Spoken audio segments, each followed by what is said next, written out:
તો નમસ્કાર મિત્રો, આપણે હિરન નદી જો ચાલુ છે, આજે જ આવી છે આપણે મૂકે હાલ જ પાણી ચાલુ છે. તો મિત્રો હવે વીર માંગણાના ગામમાં આપણે આવી ગયા છે. જો હિરોલ પાણી જોરદાર આવે છે.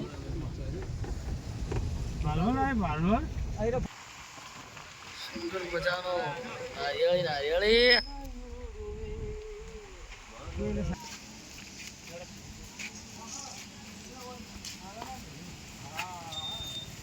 નમસ્કાર મિત્રો, આપણે હિરન નદી હતી તેના કિનારે આવી ગયા છે. આપણે જુઓ વીર માંગણાનું તમને બધી જે માહિતી આપવાની છે તો મિત્રો બ્લોગમાં બનાવી દેજો.